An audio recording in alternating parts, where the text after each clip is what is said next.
Hi, and welcome to another episode of Senior Travel Adventures. This time around, we're going to have some really great interviews, some wonderful pictures that we're going to share from all over the world. So please stay tuned, and we'll be right back. Well, welcome back. I wanted to tell you a story about my past birthday adventure through Switzerland and France, including a river cruise on the Rhine that ended in Amsterdam. This journey was not just about exploring new places, but also about the adventure and challenges of traveling alone, reconnecting with the beauty of the world, and discovering stories hidden within every corner of these scenic countries. I wanted to share not only the highlights of the trip, but my honest assessment of travel as an older solo female. My adventure began very early with a 6 a.m. flight out of Fresno on my actual birthday.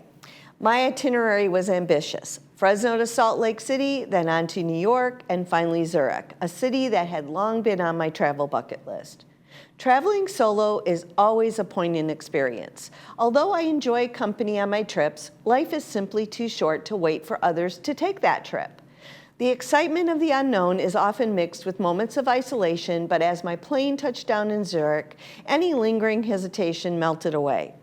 I felt eager and ready to dive into these experiences that awaited me, despite being super tired from the flights. I find it is best to just try to keep going until a normal bedtime and seeing if that helps with jet lag. Zurich greeted me with a perfect blend of old world charm and modern sophistication. The journey from the airport to my hotel in the Technopark district was pleasantly smooth, a single tram ride through a city where history and modernization walk hand in hand. The Technopark area itself is a tribute to Zurich's forward-thinking spirit, with sleek modern buildings that contrast beautifully with the historic architecture just a short ride away. After settling into my hotel, I couldn't wait to explore. My first destination was Zurich's Old Town, a place where time seems to stand still. As I wandered through its narrowed cobbled streets, I was surrounded by medieval buildings, each one whispering tales of the past. The sense of history there was sincere, and I found myself losing track of time as I viewed the beauty around me. That evening, though, as my exhaustion began to really set in, I chose to buy a simple yet abundant meal from a grocery store called Co-op there. Back in my hotel room, I sat by the window, savoring my crusty bread, sparkling cava, cheese, and prosciutto while gazing out at the city. It was a moment of quiet reflection, a pause before the whirlwind of days that I was about to undertake. That following morning, I woke up refreshed and ready to continue my journey. Zurich really has so much to offer, and like all my trips, I was determined to experience it all. I began with a half-day tour to the Rhine Falls, Europe's largest waterfall. The sheer power of the falls was awe-inspiring, and during our boat ride just up to the edge of the falls, feeling the mist on my face, I was reminded of the immense power and beauty of nature, particularly water.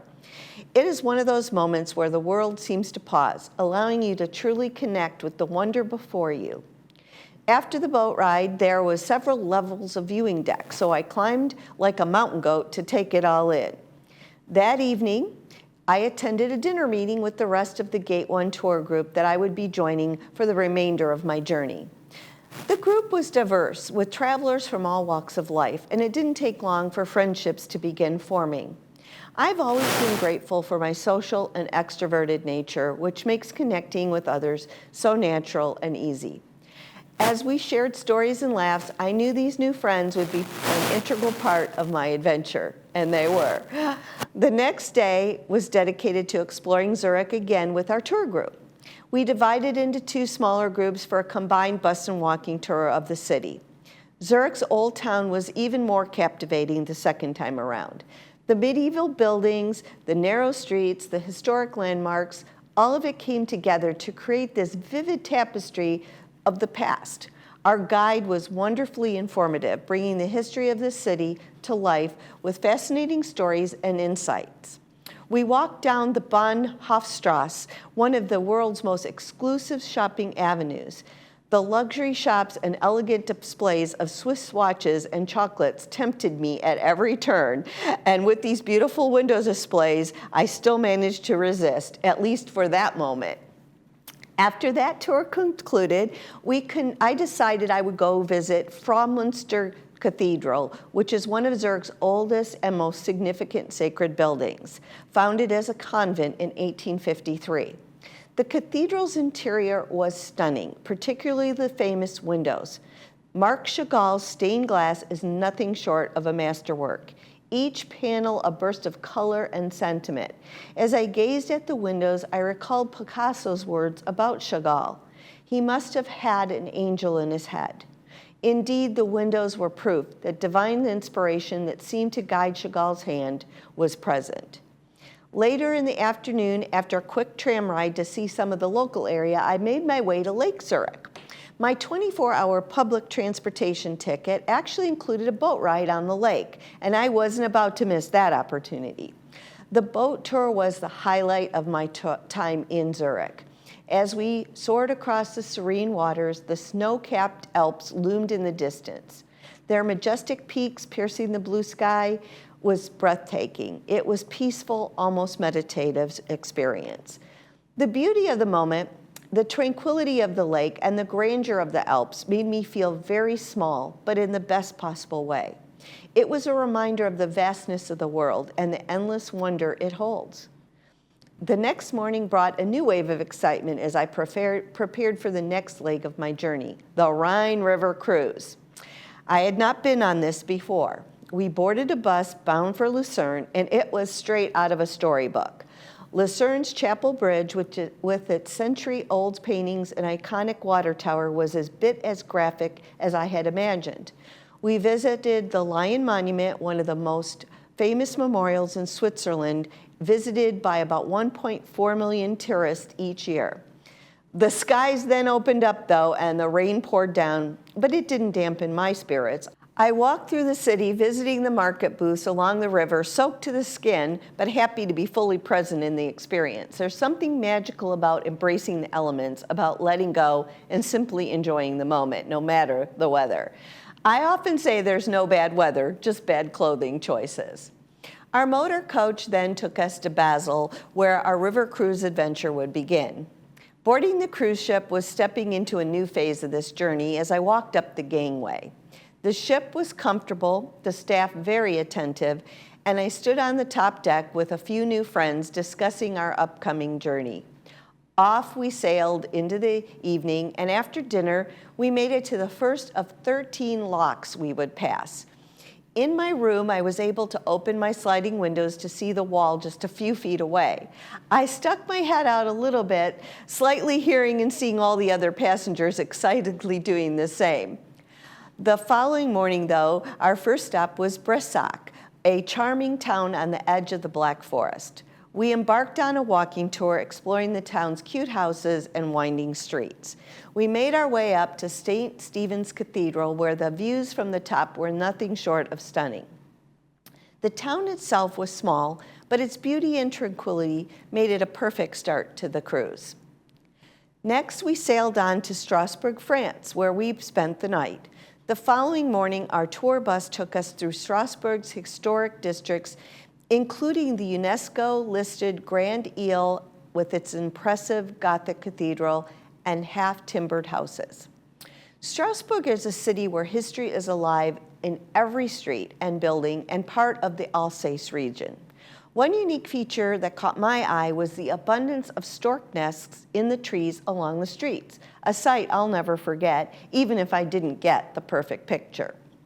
Today, there are over 600 stork couples in Alsace, at least 50 on the rooftops of Strasbourg alone. During our free time there, some friends and I considered taking a boat tour of the city, but the ominous clouds changed our plans. Instead, we opted for a tram ride and a leisurely stroll through the charming streets. We found ourselves in a cozy cafe just as a torrential downpour began. Huddled under an umbrella, we shared classic tarte flambe as the storm raged outside, turning the street next to us into a rushing river. It was a memorable moment, one that connected us not only to the city and its people, but in a very real way. Back on the boat that evening, we enjoyed dinner and live music in the lounge. The atmosphere was lively with my new friends and a great bottle of wine from the Alsace region, which I had bought earlier. The fun and laughter brought a sense of camaraderie that made the night quite memorable. Our cruise continued with a stop in Speyer, where we departed for a tour of Heidelberg Castle. Perched high on the hilltop, the castle offered panoramic views of the Neckar River and the city below. As I explored the ruins, I couldn't help imagine the grandeur of its past, the stories of knights and nobles that had unfolded within its walls.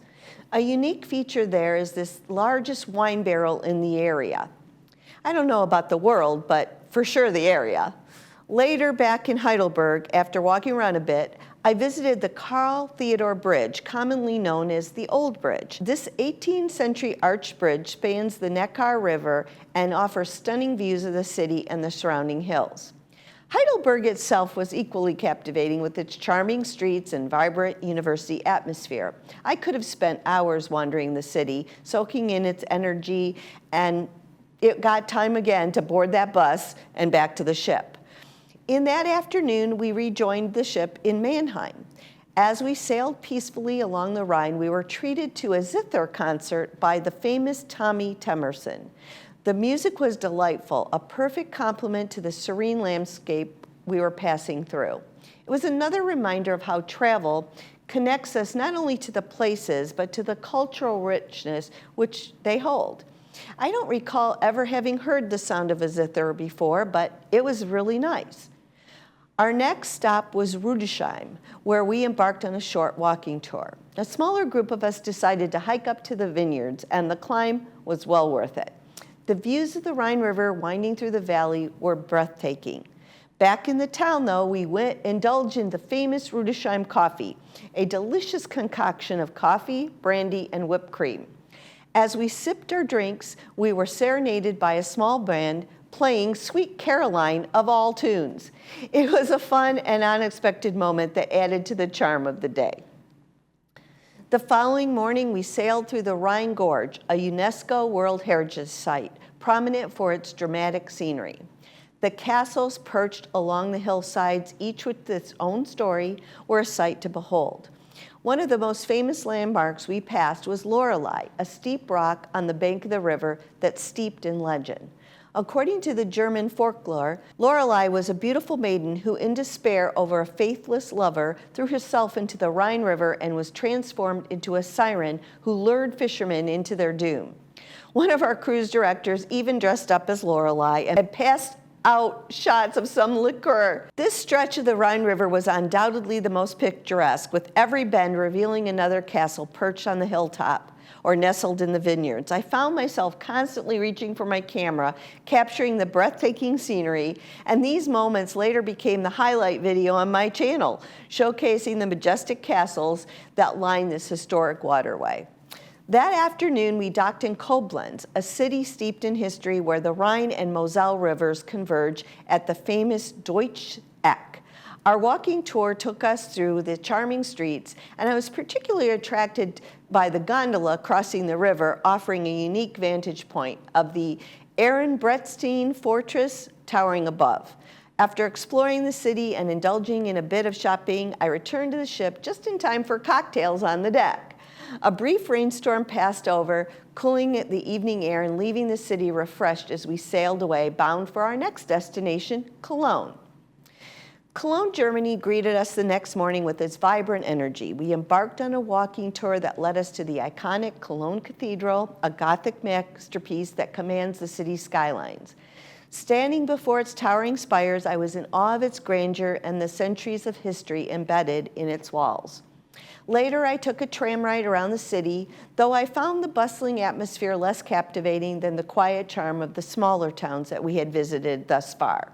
Still, the day had its highlights, meeting up with the friends for a local taste of beer and a walk to the bridge adorned with thousands of love locks, a symbol of affection left by visitors from around the world.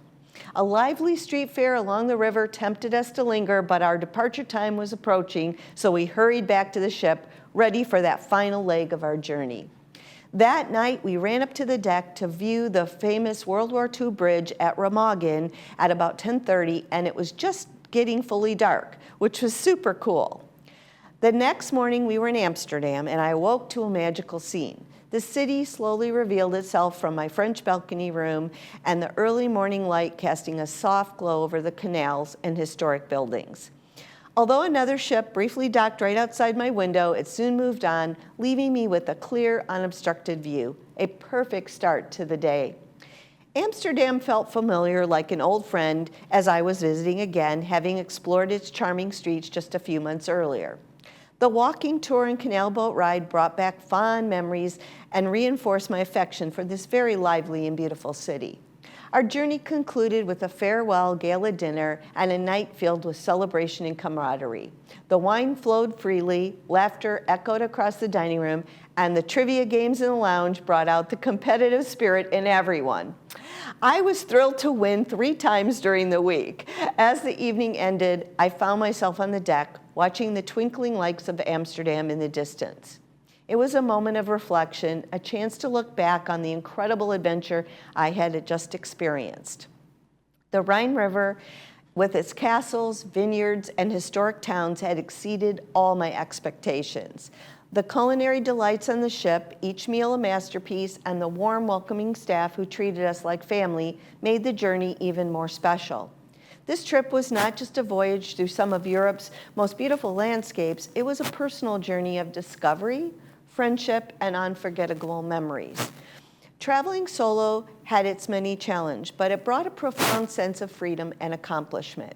Though I had embarked on this journey alone, I returned with a heart full of stories, laughter, and some new friends that I still talk to frequently.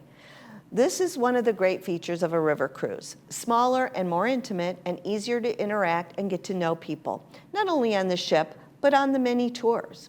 The average age of a river cruise is a bit older, typically 50s and up. There were solos and families on my trip. River cruises rely upon walking tours or use motor coaches to see the local areas, and often the ships are docked right within the small town, which is nice. You can just walk right off and see it. I enjoyed the peacefulness of the ship as it motored down the river with no motion issues like a large ship might have. The only caveat I offer is that if you have issues with ambulation and need more than a cane, river cruising might be a challenge. There is a significant amount of walking and getting on and off the boat and the motor coaches. The magic of the Rhine River, though, and the beauty of the places I had visited left an indelible mark on my soul, a reminder of the joys of exploration and the richness of the world we live in. And I look forward to where I might take my next river cruise. Dan, you anyone? Well, welcome back to Senior Travel Adventures. I'm excited today because I have, well, my sidekick, Cheryl. She's always here with me, but I have Julie Mangino with us, and what we're going to talk about is they recently did a ladies' trip to Kauai, Hawaii, and they posted some fabulous pictures on Facebook, which then led me to ask them to be on the show. So thank you for joining me today. Thanks, Debbie. So tell me a little bit about your trip. How did it come about? Well, one of our friends was offered a timeshare that slept 4 people. So she invited me and 2 other people. One of them was Julie. Well, actually, she invited Kelly and told Kelly she could invite somebody, and Kelly invited me. Okay. Well, so it ended up that all 4 of you got to go to this wonderful location, which I'm very excited because I'm going to be going there. We had never traveled together. We didn't really know each other I that didn't well. really know Miranda and Cheryl well. Kelly I did. Mm-hmm. And it was just amazing how well we all got along. Yeah. I mean, it was great. Really fun. Well, that's good, because one of the things on the show that I try to portray is that that it's okay to travel solo, because I travel solo mostly myself, but also it's so fun to get together. And sometimes you're going to go with people that you might not know well, and maybe you're going to find out that you click, or maybe you're not. So in your case, thankfully, you all clicked, but you had some fabulous adventures. So tell me, like, what was the first day like? Where did you do? The first day we went tubing. Tubing, I saw those pictures. Yeah, through the sugar plantation, to the tunnels, and an old sugar plantation. That was so fun. That was incredible. That was. So that's crazy looking. It's everybody has smiling faces, and I will say that Miranda, who was on the trip, that she told me that she grinned from ear to ear the whole time, and that it was one of the funnest things she's done. Well, I didn't exactly grin from ear to ear, and this wouldn't have been the trip that I would have ever thought to do. But I was really glad I did, because it turned out to be a lot of fun. Yeah. And I am afraid of the dark, and I don't like small places, but it still was really fun. Well, you were smiling in the picture, Cheryl, so you must have had a pretty good time. I did. We wore Look, we see your picture. We wore helmets and we had headlamps on, so it wasn't so dark in the tunnels. Oh yeah, headlamps. See that? I don't know. I'm kind of with you. I don't know. I've actually done kayaking where we've gone through some caves, and it is a little bit disconcerting to one cave they told us to turn the lights off. So you did it totally dark, which was a different. Some people liked it. I think some people didn't. I didn't like it. But All right. Well, I also saw. So I mentioned kayaking. I see that you kayaked. I don't know when that's coming up. You saw sea turtles. You kayaked. You saw a sea. I think it was a sea lion on the beach. So where the turtles were just out on the beach, or did you go somewhere No, they were just special? out on Poipu Beach, and they had it every day. They had it marked off. You couldn't go near them. And we were there, and we'd watch them crawl out of the water and very slowly, and back into the water very slowly. One day we were there a couple days. I counted 12 one day. Yeah. I saw you with wearing snorkel paraphernalia. Right. So, and that's where we went snorkeling. Yeah. Did you see them? Because that's one of my favorite things in life is sea turtles, where they come up and they take the little puff of air at the top and they slowly go down. I find that to be one of the most calming things there is. That I didn't see. I wasn't in the water. I mean, we were right there, but I was never in the water with them. Right. But the snorkeling was absolutely amazing. I mean, literally, you could be 4 feet off the beach, and the array of fish was amazing. It was incredible. It was really neat. So you got to see all the colorful. Oh my and gosh! all that. It is. I will say snorkeling to me is one of the really interesting things that you do. When you're traveling like to Hawaii. I've never been to Kauai either. This will be my first time, but I've been to Maui and done snorkeling there. We stayed in Princeville, Princeville, which is the northern area, and that's, I want to say, more rustic. Where we stayed, the timeshare was really very, very nicely done, but most of the activity was in the southern part of Kauai. Most of the big resorts are in the southern part. Right. So did you get to go around the island at all, and you hiked and did some things like that? We covered the entire island. Okay. Wherever you could drive, we went. You went? All right. Well, because we had a Jeep. I don't think there were any pictures of us in the Jeep. I didn't see any vehicle. That's why I kind of asked, because I didn't see you in a vehicle. We had a convertible Jeep, and we drove around. It was really crowded, but you made it work. We had a choice of a minivan or a Jeep. And and that's kind of the thing. Oh, minivan, that's like, let's be, you're on an adventure, right? You've got to do the adventure stuff. So that's cool. So I saw some lovely pictures with some food. So it looks like you had some decent food. We did. There was a lot of tacos. There were a lot of food trucks. Yes. We did a lot of food truck eating. I think there's a picture of the food. Oh, there you are having a lovely but nice. That was not a food truck. Right, but there is a picture of a food truck. So, there we go. One. Best fish tacos in Hawaii. Right. Now, how did they get that designation? How are we sure? I don't know. I guess they could make it up themselves. Yeah, they could make it up if they wanted to. Well, it sounds like you all had a really wonderful trip. You made new. Not that you didn't know each other, but you became more bonded over this experience. I actually left thinking that I could easily travel with all of them again. Yeah, that's wonderful. It really was amazing how well we all got along. it was It was great. really, Yeah, because it can be challenging, especially a little bit the older we get. We get a little more set in our ways and things like that. So it's fun to kind of break out and do something different and find out that you can do it. And that's part of what I do with this. The part of this show is to encourage and empower older travelers to go ahead and take trips and not to be afraid, because look at the fun adventure. If you had just said no, you'd have missed out on all these wonderful things, right? So, well, I appreciate you ladies coming today, and tell your other two co-conspirators or whatever you want to call them that they could have come and they didn't. That's a great picture of all of you having a good time. So there you all are. So, all right, well, thanks again. Well, thanks, Cheryl. We'll see you soon. Thank you for having us. Thank you. And we'll be right back. Well, thank you for watching. It is such a pleasure to be able to do this show and to enjoy my travels as well as a senior travel adventurer. And if you have any questions, please feel free to email me at the information on the screen. And also, if you could please subscribe to my channels, I would so appreciate it. It's at Senior Travel Adventures up on the screen. That's on Instagram, YouTube. I also have a website, seniortraveladventures.net, and I blog regularly there as well. So thanks again for watching.